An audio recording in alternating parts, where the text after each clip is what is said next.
আসসালামু আলাইকুম রহমতুল্লাহি বারাকাতুহু। গ্রামের বাড়ি থেকে আমি আছি আপনাদের সাথে।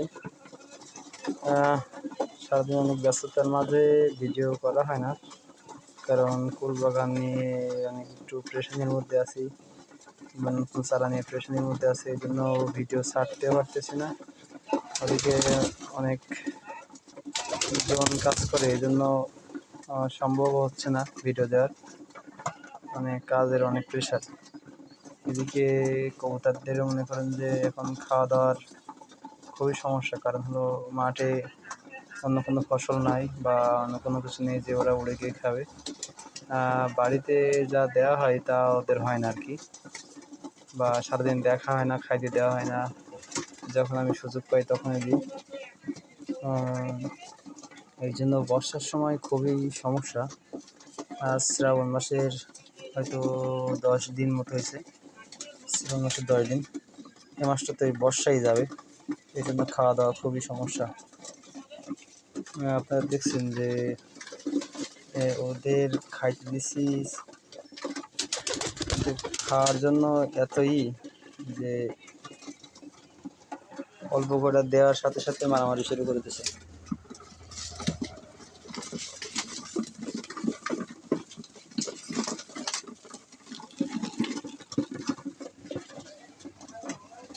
দেখেন কি পরিমাণ কামড়া কামড়ি মারামারি করে খাওয়া দাওয়া খাচ্ছে, কারণ আপনার 4 পেয়ারের কোলে বাচ্চা রয়েছে।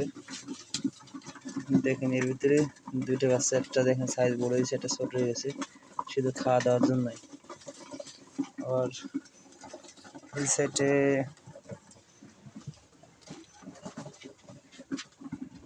এই সাইডে এক পেয়ার বাচ্চা আছে, দেখেন একটা সাইজে বড় করছে। এরা কখনোই বড় ছোট করে না, কিন্তু এই যে খাওয়ার ঘাটতির কারণে বড় ছোট হয়ে যাচ্ছে। এইটুকু যতটুকু করতে পারছি, যে ওরা চেয়ে খাচ্ছে, চাইয়ে খাইতে পারতেছে না, বা ছোটোগুলোর আর কি গ্রোথ সেভাবে নাই, এই হলো একটা বিষয়।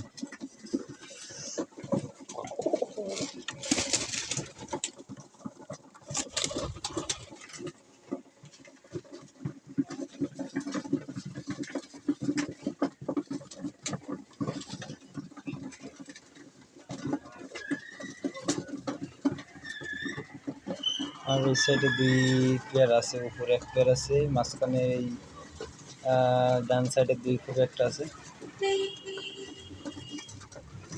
বাচ্চা না ওঠার কথা দেখতে পাচ্ছেন, এই জন্য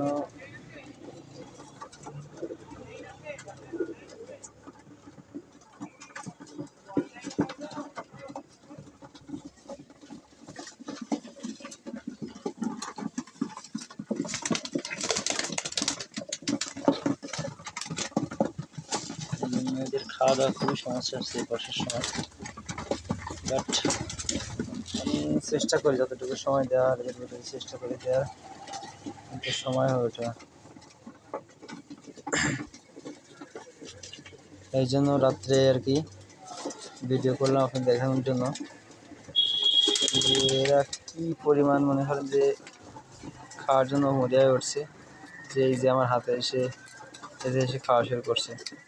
অবশ্য রাত্রে অন্য কিছু ছিল না, চাউল ছিল, করে চাউল দিছি। চাউল অবশ্য খাওয়াটা অতটাও ঠিক না, এর থেকে ধান খাওয়া বেটার, কারণ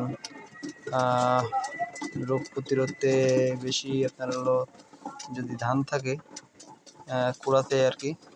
কিন্তু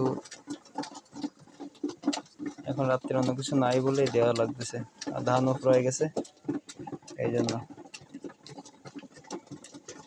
এর দেখেন কি অবস্থা, ও খাইতে খাইতে একবার উঠে চলে আসছে। কারণ এর ভিতরে সব থেকে পুরাতন কবুতর হলো এটা। এটা আমার বাসায় আছে বললে বিলিভ করবেন কিনা জানি না। এটা একটা মাদি, এটার বয়স হয়েছে মিনিমাম 10 বছর বয়স হয়েছে, এটার 8 থেকে 10 বছর বয়স হয়েছে।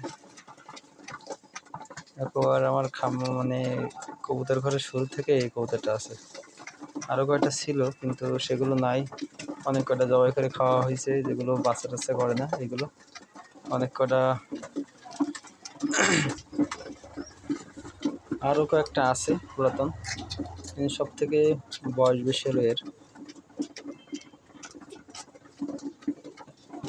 এই জন্য একে আপনাদের দেখালাম, বা ও কাছে আসে বেশি আর কি, বা বিশ্বাস করে বেশি যে ওকে ধরবে না বা কোনো কিছু করবে না, এই জন্য কাছে আসে বেশি। ভালো থাকবেন, সুস্থ থাকবেন সবাই। আমার কবুতর ঘরের জন্য দোয়া করবেন, জমাবাড়ির জন্য দোয়া করবেন, সাবস্ক্রাইব করবেন, শেয়ার করবেন। আসসালামু আলাইকুম ওয়া রাহমাতুল্লাহি ওয়া বারাকাতুহু।